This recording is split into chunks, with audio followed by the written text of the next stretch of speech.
La vallée des Lazars, c'est Roméo et Juliette au pays des mille et une nuits.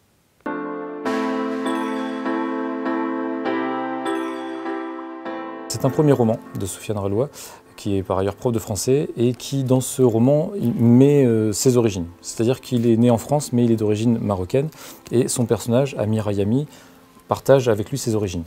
Amir, tous les étés, depuis qu'il est né, est parti au Maroc en vacances avec son père, sauf que depuis 6 ans, il ne sait pas pourquoi, son père ne l'y a plus emmené.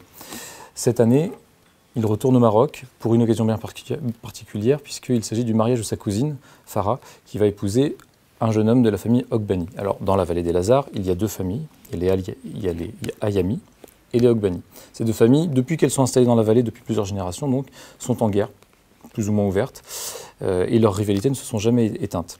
Donc ce mariage, ça peut être l'occasion justement d'un rapprochement, si la cérémonie se passe bien et que les couteaux ne sont pas tirés, quoi. Amir compte aussi sur son cousin Haroun pour l'aider à passer de bonnes vacances, parce que ce jeune homme, donc né en France, a une particularité, c'est que il est né en France.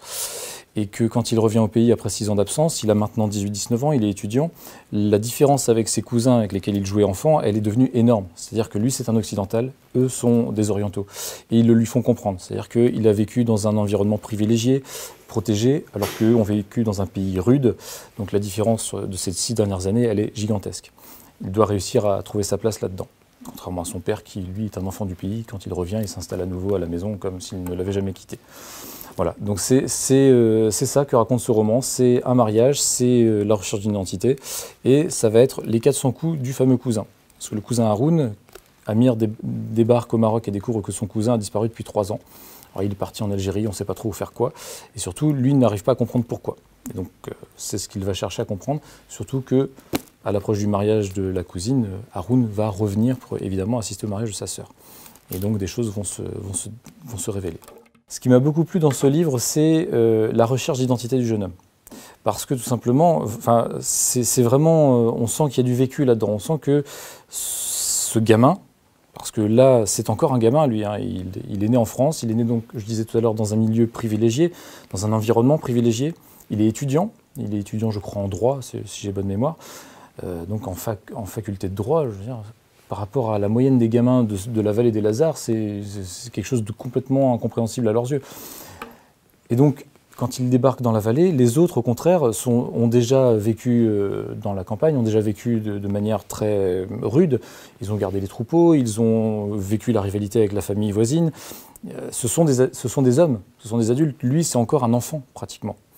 Et c'est ça que j'ai beaucoup aimé dans ce bouquin, c'est la recherche d'identité d'un enfant qui débarque au pays de son père, qui voit son père reprendre sa peau de Marocain, mais qui, lui, ne peut pas le faire. Parce que tout simplement, il n'a pas les clés, il n'a pas les codes, il n'a pas la connaissance comme son père de tous les noms des membres de la famille. Donc il faut réussir à trouver sa place. Et c'est vraiment cette recherche d'identité qui m'a marqué dans le bouquin.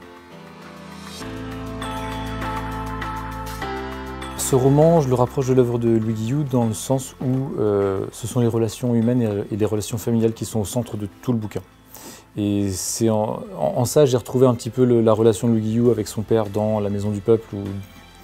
Voilà, on a cette relation humaine qui est au centre de tout.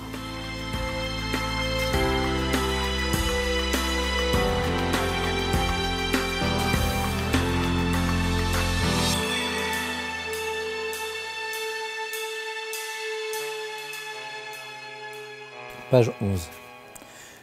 Nous étions une famille d'exilés. Ce n'est pas le cas pour toi aujourd'hui.